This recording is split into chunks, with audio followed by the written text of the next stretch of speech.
Welcome to Shallow. One podcast, two time zones, diving deep into a new topic every week. From pop culture to beauty and wellness trends, careers and ambitions, these conversations flood our WhatsApp inboxes and social media feeds. Dialing in from Sydney, Australia and London, UK, we're asking the same question. Is it really that deep? Today's episode's a little bit different. We're going to be doing a review. We like to sprinkle these in there, just, every now and then. And today's review is a very important one. It is. It is Taylor Swift's The End of the Era on Disney+, which was actually very highly anticipated, by us specifically. Yeah. But I think, the world was gearing up for this. And when she announced it, everyone was losing their minds. I think peeking behind that curtain, we've wanted to do since she first announced that this tour was happening. And from that very first show, we were like, how the hell is she doing this 3.5 hour show? How does this happen? What's going into it? And I think, this is an answer to it, potentially. I mean, that's what we're here for. We're going to discuss kind of how our feelings on it, our opinions, maybe some hits, some misses, positives, negatives. Maybe? I don't know. I find it very hard to critique Taylor Swift. I think I'm finding it a little bit easier. I mean, she's not going to be offended, is she? Really, by my little review. But let's dive into it. Yeah, I'm excited. Let's go. So I think kicking off is, I think one thing that first struck me about this was that it wasn't done linearly, was it? It was jumped around a little bit, and I think we sped through stuff very quickly, and other stuff had a little bit more of its moment in the sun. I think the first thing that struck me was how quickly they got into the heavier topics. I wasn't expecting the Liverpool mention so soon, or the Vienna one. Did that surprise you as well? I think it did surprise me, but then as I continue to kind of watch the episode, and she instantly talks about Vienna and she instantly talks about the Liverpool stuff, and even if you haven't heard of them, it's the I think loads of little kids were dancing to Taylor Swift in Southport near Liverpool, and some absolute lunatic basically killed a bunch of people and kids, which is actually, I found that really hard to say then. Yeah. So her sitting there doing that on the documentary, you could see the emotion that she was bringing forward for that. But I think maybe I was okay, people were kind of annoyed that she didn't mention Vienna for a long time. Yeah. I think that was my first point. So when she kind of brought it out off the bat, I was okay, maybe that was her look, I did care. It was obviously we knew that. But I think people wanted her to stand up and shout about it. But, it's a security risk. I think I totally agree with you on that. It's just, that frustrated me when people kind of on the internet thought they knew better than I imagine they were being advised by high level police and national security to be you she had president level security. Do not speak about this at the time. And I think people online were just why isn't she speaking up? And it's because it's a risk, so I think with the documentary, it gave her the opportunity to correct a couple of narratives, and I think that was one that they were we need to talk about this, we need to hit this on the head. Yeah, and I also wonder whether she wasn't intentionally filming for a documentary until this point, because she does mention they were supposed to come in for Vienna, and that's when we were supposed to start. So I wonder whether we had a few pieces of footage from the beginning when they're creating the Eras tour and they're designing it and all that, but we didn't really get much of that. And I wonder whether because that's when she has decided that this documentary is going to start, and obviously because of what happened in Vienna, they had to address it on the first episode, because it would have just been the first shows in Vienna would have been the first episode potentially. That's a good point. But I think it did set up well. I remember we were both at that first London show, so that was quite nostalgic. I really liked that. I was oh yeah, and you're trying to spot yourself in the crowd, never gonna happen, is it? But I think straight off the bat I was instantly we're seeing a lot of the tour footage. Yes. Yeah, the pacing and the structure felt initially off to me. I think it really threw me off until the third and fourth episode. That's when I felt we got into the meat of it a little bit, because the first episode we skate through so much so quickly, and I just wanted to be no, go back. I want to see how this was all conceptualized, and you know, how we, like, where did the thought for the design of the stage come from, and like how did you conceptualize what those outfits were going to look like for each era? And look, you know, maybe there is only so much you can get into 6 episodes, but we still had 6 episodes, and I think it did surprise me how quickly stuff was moved past to other areas that felt a little bit bloated. Yeah, everything felt very quick, but there was moments that felt quite slow, and I think we'll go into that because there was a lot. Maybe there wasn't actually about Taylor. It was about the Eras tour, which I guess is what the documentary is about. There's actually not a crazy amount of her in it. Of her in it. Yeah. But I did really like, in that first episode, I really liked her pieces falling into place. Like speech. Yeah, the speech I was really, great. really liked that. And like her like whole like accidental confluence of events little line, and like, you know, she just had her like Taylorisms in it, and I really enjoyed that. But then I felt, as like you said, as the episodes continued, it was just a lot of that repeated. And she didn't even mention the Ticketmaster scam. Oh, I literally was about to say, like all the stuff that was mentioned about the ticket was like, the tickets were hyper focused on demand for the America tour. For the American side of the tour, and it's like, I get it, the demand was off the fucking charts, but like they really just the thing that everyone was talking about. No, it wasn't, and like they really just omitted the absolute nightmare people went through to get tickets and what they ended up costing, and like, did she do dynamic pricing? Did she not do dynamic pricing? I was always under the impression that she didn't. So it felt like a time to maybe, again, like correct that. But it was like, why did it end up being what it was? And I think it showed it in why is Ticketmaster being sued? Exactly. And it showed it in such a joyful light. And it was like, that's actually not representative of the process that a lot of fans went through to get a ticket. People were furious. Yeah. Like, people spent, I mean, I don't know how you would ever spend $10,000 on a ticket, but they did. And that also took away from just people who saved up them. Like she says in the episode, she's like, you know, people, you know, who've spent or saved up their money over a certain period of time, you know, can spend it on this event. And you're, in that way, she was talking about just like every person. Yeah.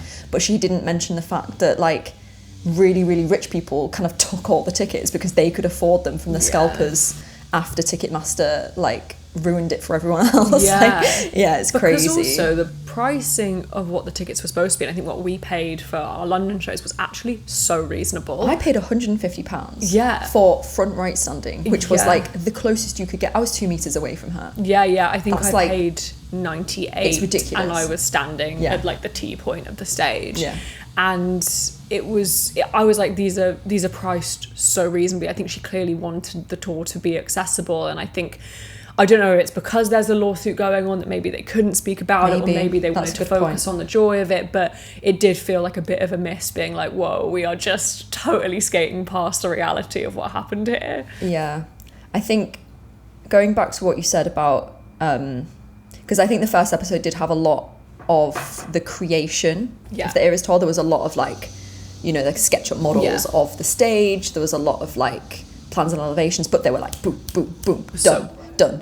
And I was like, whoa, can we just stop? Like, even I think they went into like, you know, the wardrobe section, and you saw all the Midnights shirt dresses and the jackets, and I was like, whoa, can you just stop? Can you pull those out? Can we see them? Also, can we speak to the staff that are in there? I think that was maybe working in the industry as well as another thing, because I work in this industry, I work in kind of entertainment, film, TV, all that kind of stuff. You get excited by stage design. I mean, everyone does, like for Taylor Swift, like you want to know how it's made. Like, you know, the Fate of Ophelia music video, everybody loved that behind the scenes. Like, that was amazing. Like, it broke it apart. And I guess, you know, this wasn't the making of the Eras tour in brackets, but I feel like that was what it was set up for.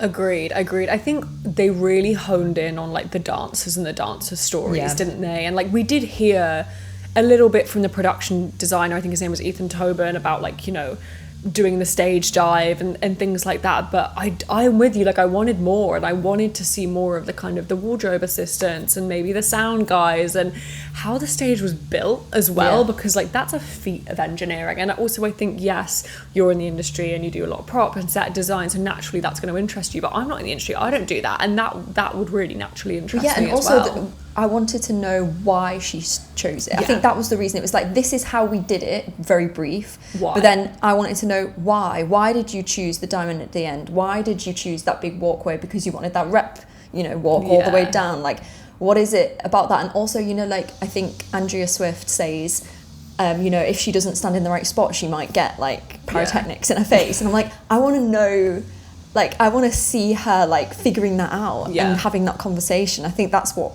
I was kind of teeing myself up for. What I didn't like was the fact there were so many TikTok videos. There was so much fan coverage, and like, love a fan. We're all fans. We see enough of each other online though. Like, all the kind of theories and fan base, like, it's a lot. We get a very minimal amount of Taylor Swift. Yeah. We get a lot of fan base. And I felt like there was a lot of filler of, like TikTok videos of people finding out they had the tickets, you know, about just general, you know, coverage of the Eras Tour fans, which I get it. That's what the tour is about. That's what she's trying to put across, that this is a tour for the fans and she made it for the fans, so it's fan driven. I just wanted more of her. Yeah. I'm with you on that. And I think sometimes the fan videos really helped tell the narrative, but I agree, I think there was just too much of it, and that's what I mean when I say certain parts felt really bloated and certain parts it was like bum bum bum bum bum bum bum.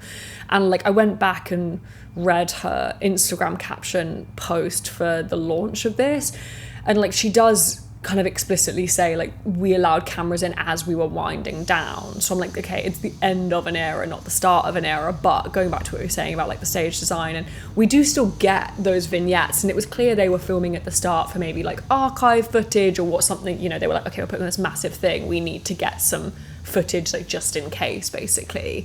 And it's like, clearly it existed, so like, why didn't we expand on it? Yeah. And my kind of thought on it was, okay, this was a director's choice. Yeah. Because I felt like it was very structured to be very humble towards Taylor. Like, it was very limited on Taylor, and it was mainly on the fans. It was on the dancers, some crew. Mainly on the dancers, I feel like they structured this around. And the special guests. So every episode was like special guest or a dancer story, special guest, dancer story. And that's kind of how they decided to kind of run with it. Yeah.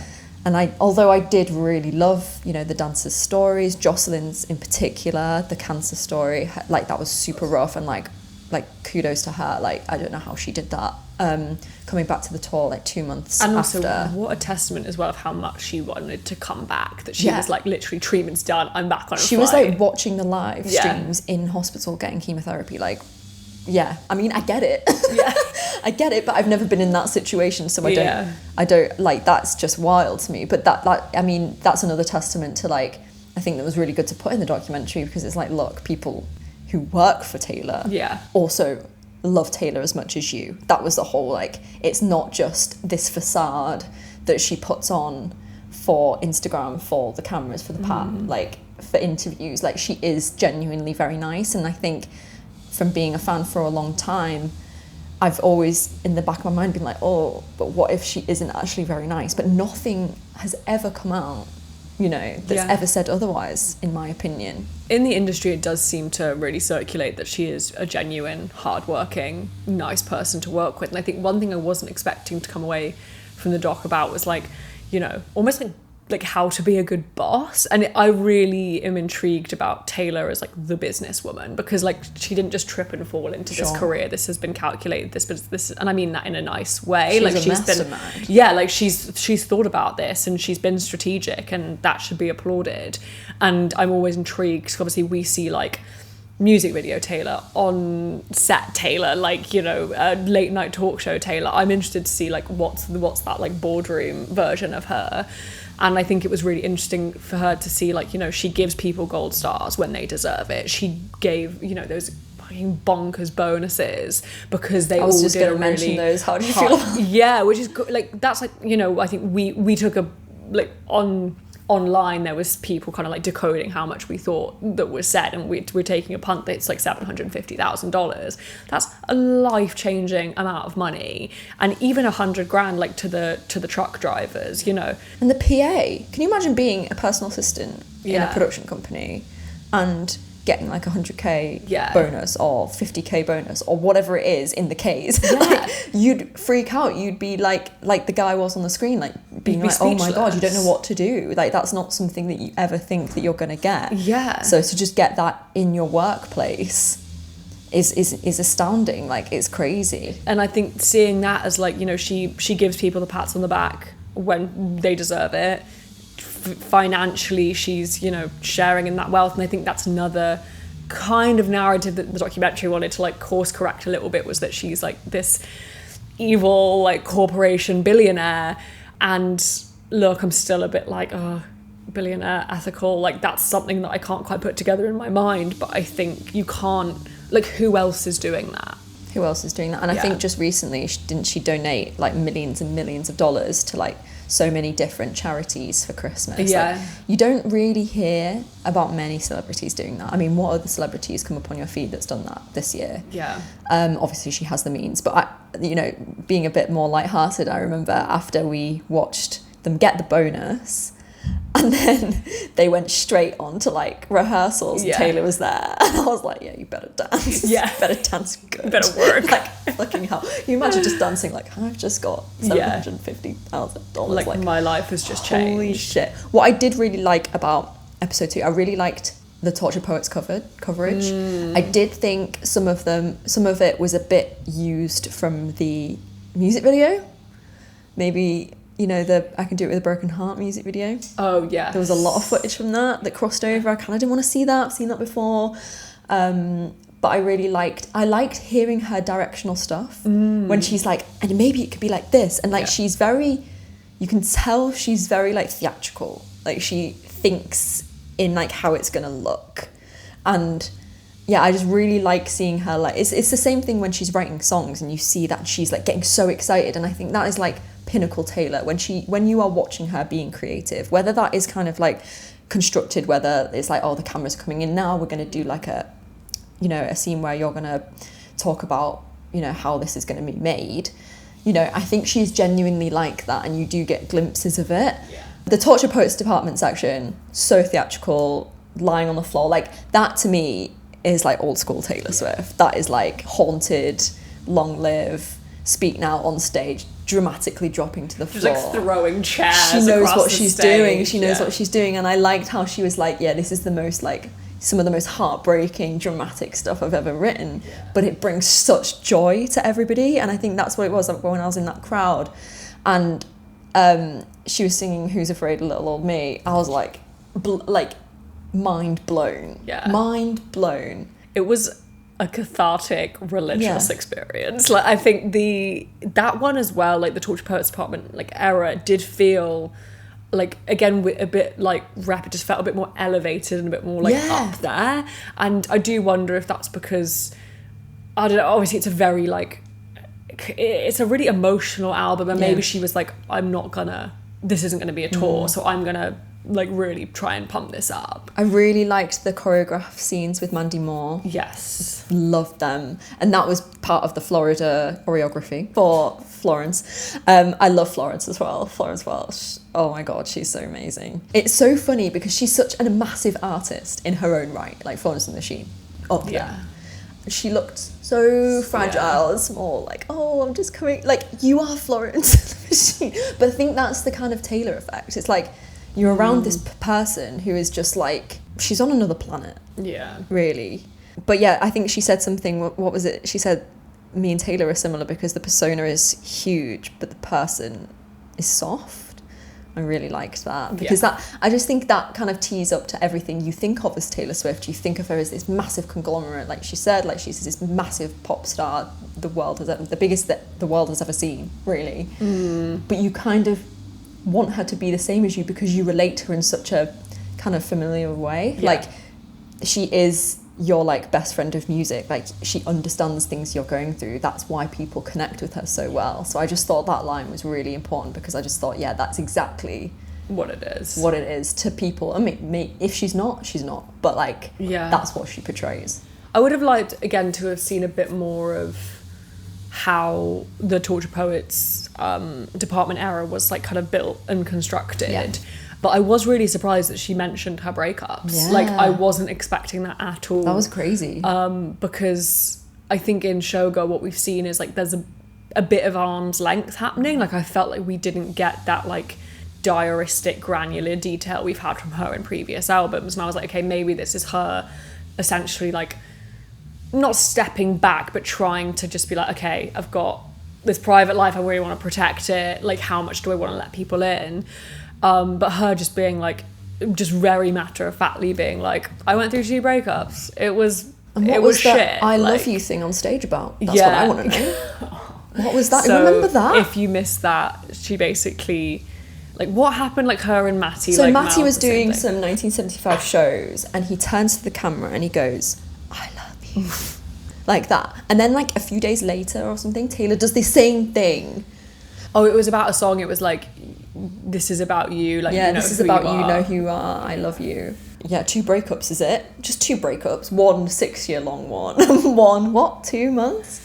I think it was more like 2 weeks. But yeah, it was, I found it really interesting that she was very open about that. And I think also the Travis Kelce segment, I think was also done really well as well, because I was expecting like a full episode on like, isn't he the best? And like, he seems like a lovely guy, big fan.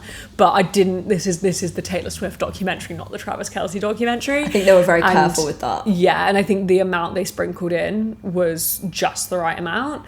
And I think having her mum narrate a lot of it as well was also really smart, because that also, again, kind of goes to like humanize her. And she does say at one point, like, I've never, when she was kind of reaching her stardom, her mum was like, I've never heard her use the word money or fame, which is interesting because this career doesn't just happen. And I thought that was an interesting little kind of sprinkle in, and maybe felt a little bit, I don't know if I fully believed it. Like, clearly she's very generous, like she's got a great reputation in the industry, like you look at the amount of money she's giving away. But that being said, it's like, I don't know, do you become this without being cognizant of fame and money?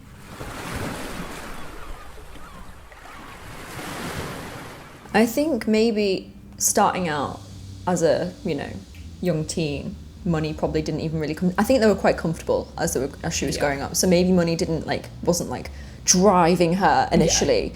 I think potentially fame was, because, even in this documentary, she talks about how, from a very early age, she just wanted to please the people. Like, she wanted to please fans. She wanted to get a bigger fandom. Like, she wanted that attention. Like, she wanted to kind of connect with people, and that is fame in itself. And that, like, regardless of money, like, that is what you get from it, right? And that, from all the kind of like throwback footage that you see, is her just like reveling in the fact that she's the star, and her fans are there and they're supporting her. And I think that's great. I mean, there's not many, she, her mum can say that, but we didn't hear from, the horse's mouth. But I think a lot of like people, celebrities, they're like, oh, I didn't do it for the fame. Like, I just do it because I love it, blah, blah, blah. I think actions speak louder than words. And I think at the moment, maybe she might be doing it for money. And initially, I don't know. That's a good point. And I think also it's a really tough one as well, because ultimately having fame allows you to do it for this long. And if she wasn't, you can tell how much she loves it, because ultimately she's got the money, she's got the fame. If she wanted to literally just put the pen down, she could, like, for the rest of time. Like, she doesn't need to keep doing this. She does it because she obviously wants to and loves it. But yeah, I felt that was like an interesting, like, it was a bit of a heavy-handed, like, she's not. I think maybe she worded that incorrectly, and also maybe it didn't need to be said. Maybe she's not saying it because it doesn't need to be said, because she's just very clearly, look, I've got all this, I've got all that. And maybe at the time it was always like under the umbrella of, I'm gonna find the next big recording studio, or the next big break, or the next big concert that I can do. And it was never like, oh, I'm going to do this concert so I can get more money. It was like to get more awareness, and with that came the money. I think for me it felt like a bit of a course correct, because she's obviously, rightly or wrongly, always in the spotlight for like, she's done 1 million variants, and like, these tickets were super expensive, and like all this kind of stuff. And it felt like you know, and I don't blame her mum for doing it, like her, you know, they're super close and they see what's floating around online, and it was a good opportunity for them to be like, whoa, hang on a second, like this isn't what you think it is. So it just felt a bit like, you know. Well, I think the fans are like, we want more. And then when she gives you everything, they're like, whoa, why are you giving me so much? I don't think it's like I think there's what do they want more of? Do they want more physical stuff or do they want more music? I think she gives both. This is she gives both. No, like this is the thing. I think the argument of like, oh my god, all these variants, she's just money grabbing, she's not giving us everything. I'm like, you're getting the music as well. Like, you're getting everything. The one thing that did annoy me about the Showgirl release was the acoustic songs that she monetized, and I really like those songs, and now they're available, which we all knew they were going to be, but that did annoy me. But I think it didn't annoy me in the way of like, oh, I'm never going to get them. I knew that they would eventually have them. So I think if you have that knowledge, you can be like, you can kind of ignore it and be like, okay, I don't need that, I don't want that. Yeah. If you're a massive, like, I don't know, you've got one of those collecting hoard houses of Taylor Swift, which mine is turning into, maybe, you know, that's something you want in your collection, and that's fine. Yeah. Well, on the flip side of that, this stuff always sells out. So it's like the demand doesn't exist if the supply doesn't exist. Sorry, other way around. The supply doesn't exist if the demand doesn't exist. Maybe she's just seeing the fact it's selling and she's like, oh, clearly they want more. All her team are probably like, we're making money off this. They sell out every time. Clearly there's a want for this. We're going to keep doing it. And then obviously you've got the other fan sentiment that's like, please stop. But, you know, like ultimately if people are clicking buy, people are clicking buy. Speaking of things omitted and things we wish were in there, let's chat about this Reputation bodysuit. Because this was a really exciting part of the documentary. Yes. I think potentially this scene, this like second half to the episode was like my favourite of the whole show. She tries on the rep bodysuit, the second one that we didn't know we were getting, that everyone was like clowning about, all this like the Reputation bodysuit drama, and it doesn't fit and she gets a refitted and all that kind of stuff. What wasn't mentioned was why there was only there was because she says, oh, there's only ever been one bodysuit for the whole Eras tour, and then it cuts to like all these fan responses when they see this second one coming on stage. They're like, oh my god, we've got it. People are screaming, people are freaking out, and all the while you're like, oh my god, she's gonna say why she didn't do it, why we only got another one right at the end. And it seemed to be that she was just like, oh, there wasn't enough fabric for it. I just don't think it was ever properly like spoken about. And I think the other thing as well, firstly, I loved the try on scene. I wish we had a little bit more of that. And you can see as well, going back to, you know, being a great boss, like all these people have been with her for a really long time. Like Joseph Castle, I think has been with her since she was like 16. Her makeup artist Laurie Turk, know what she likes. Yeah, like they've all been around her and worked with her for such a long time, which I think is a real, you know, testament. We love that. But yeah, I loved the try on scene, seeing her try on the outfits. How does it work with like the alterations and like, you know, all those run throughs and things. She was so disappointed. I've never seen her look so disappointed in my life. And he was stood there like I've disappointed her. Oh my god, 20 lashes. Yeah. And then they fixed it and she was like, this is amazing. But yeah, I think the other thing that frustrated me a little bit was it was a fan theory as well. So if you're not kind of plugged into this, obviously she's been doing these re-records, and Reputation is like the most hotly anticipated Taylor's version re-record from her old catalogue. And she was announcing these re-records on the tour she did 1989 on the tour, she did Speak Now on the tour, etc, etc. Also, side note, surprised that really didn't get much airtime either. I hope something else might be coming on that.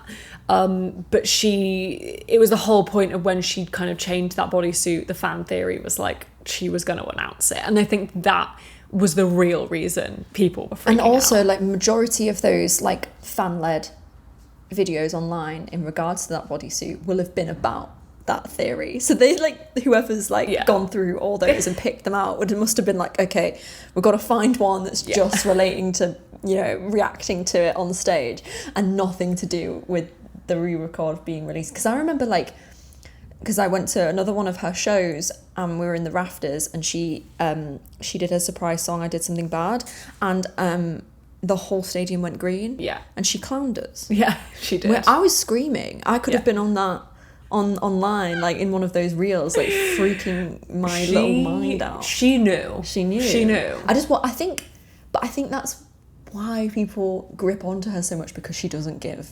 Yeah. She doesn't give. When it comes to Easter eggs, she doesn't give.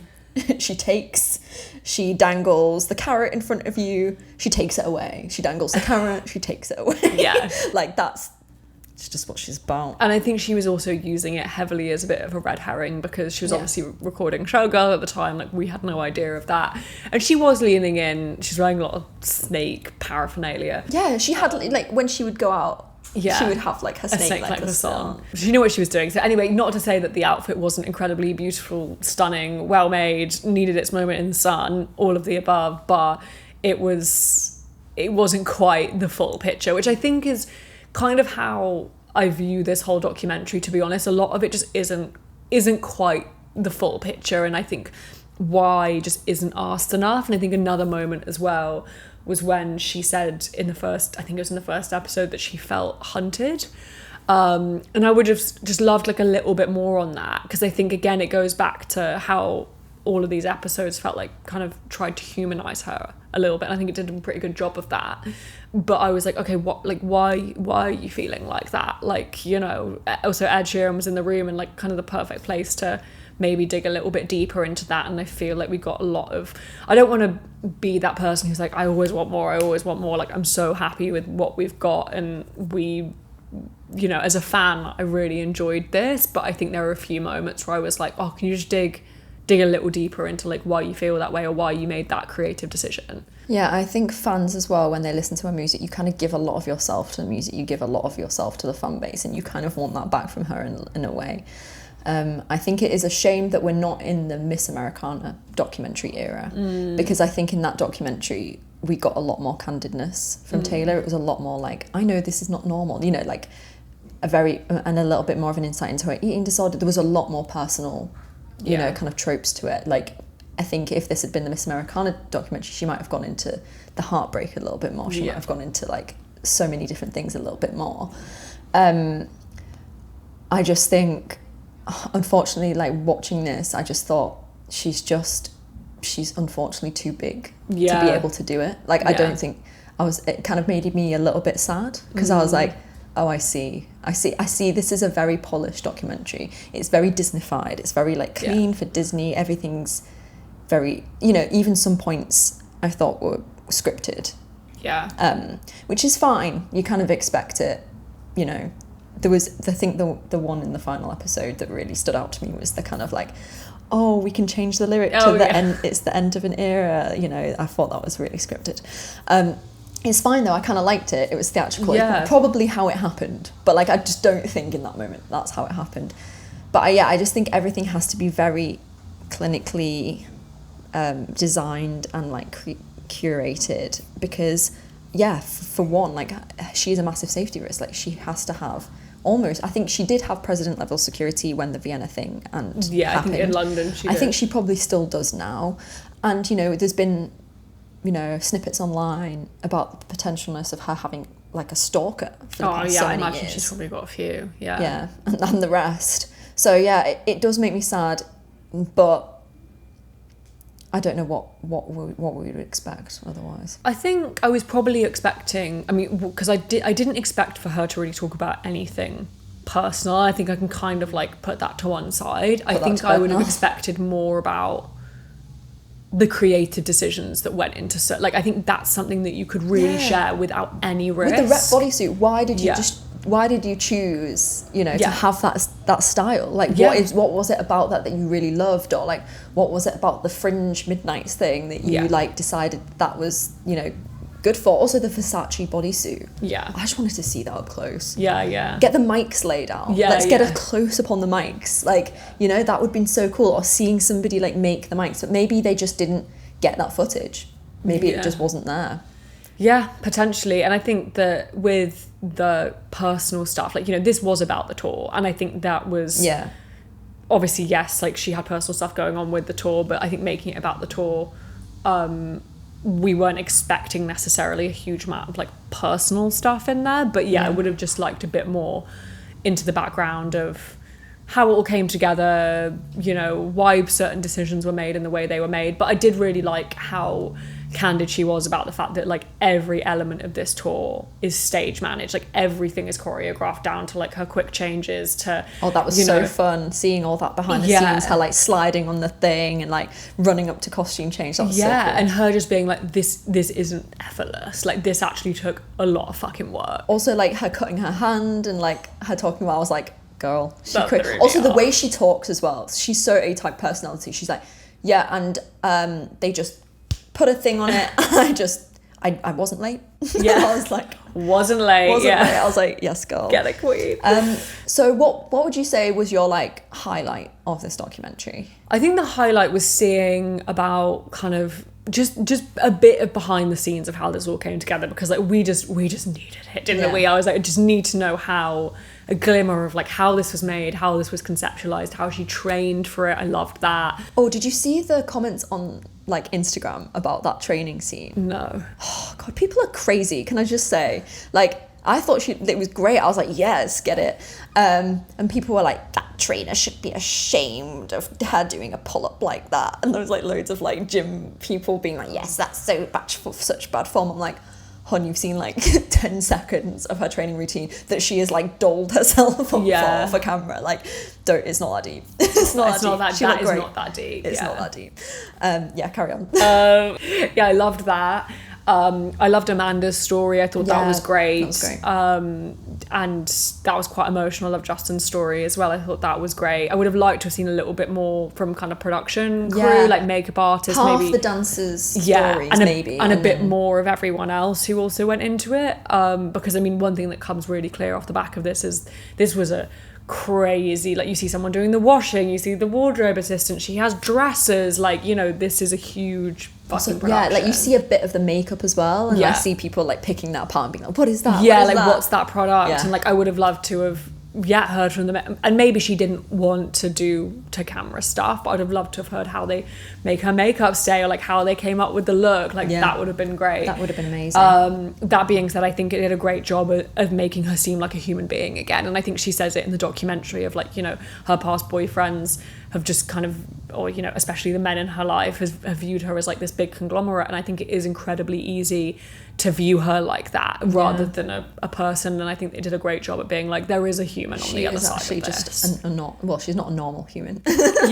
She's not your everyday. Very superhuman. She's not your everyday, but she is still human. She does still have emotions, and she still takes things, and you know, she's not just like this robot that just produces and doesn't ever feel. How about you? I think all the same sentiments, so I'll probably just talk about a favourite moment. Like I think my favourite part of the documentary was the end of episode 3 and the start of episode 4. So she kind of does this kind of speech about how it's the same pieces falling into place speech, I think. But about how she knows that there are these like forces that she can't contend with, and they happen on the Eras tour, like we saw with when she was doing her live set, and she was doing and the plane was the plane was coming down, and then the plane was actually landing in the background. Like she knows. I think she put that on her actual Instagram, and then in this documentary, you know, she comes out in the rep bodysuit for the first time. Or is it the first time? I think it is the gold one. The gold one, the new one, for the first time. Everyone's going mental, and as the set starts, the rain starts to pour, and it's the most dramatic theatrical thing I've ever seen. I think I remember watching like the TikTok videos over and over again, because I thought how incredible that was and how amazing it was. Just like the visceral reaction from that was just like nothing else. The dopamine was just like pouring into my brain. But seeing that in HD was amazing. And the way that she kind of ended that episode was like, I know these weird things just happen, and like all these things kind of come together and create this thing. And it's like her as a kid like spinning around. And then the next episode kind of goes into like her grandmother, and how, you know, her grandmother was a very amazing opera singer, and how her like Taylor's mum would follow her around on tour, and how Andrea had this like kind of electric personality that just kind of brought people towards her, and like she had this persona, and you kind of like, even now like thinking about it, I'm getting chills, because I'm like, well, whoever her grandmother was, there is a part of that in Taylor Swift. 100%. And it's just like, wow, you just see it. Like, you don't really see, you know, Andrew goes on to say, you know, she's a businesswoman, she isn't given Taylor these talents, but then going through Marjorie's life, she got them from somewhere. And yeah, I think it just makes that song on the tour especially special.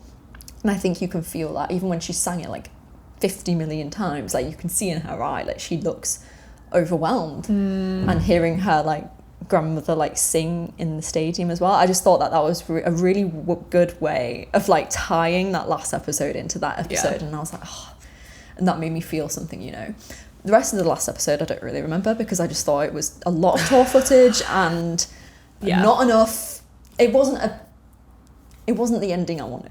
I agree, and I think I actually have one more question for you. Go on. I was hoping we'd get a little bit more about maybe what was next, or like, you know, what we're kind of leading into, because I agree that final episode was just, it was, if you've watched the final show as well, it was just an awful lot of that which already exists, and it felt just a bit cheated, a little bit, to be honest. Where do you think she's gonna, what's your punt for what's next? See, this is the thing, right? I clowned once upon a time that Taylor Swift was going to arrive at a Lana Del Rey tour. Okay, just short anecdote. And I convinced many people, a person I know even almost bought a ticket. Like, they almost spent like a ridiculous amount, because I was like, no, she's definitely going to be there. Do it. I'd like decoded the whole thing. I was like, this is what's happening, this is what's next. Oh, like, God. Whatever. Didn't happen. And it was the shock of my life. And you know what? Looking back, you're like, why is that the shock of your life? Of course, like, that's probably not going to happen. I'm like, you don't even understand. So now, like, when people ask me that question, like, what's next for Taylor Swift? It's like, almost like I've got like a mental block. I'm like, no, we're not going there. We're not doing it. And like, people send me like fan theory videos about how the Tortured Poets Department, The Life of a Showgirl, and her 13th album are going to be a trilogy.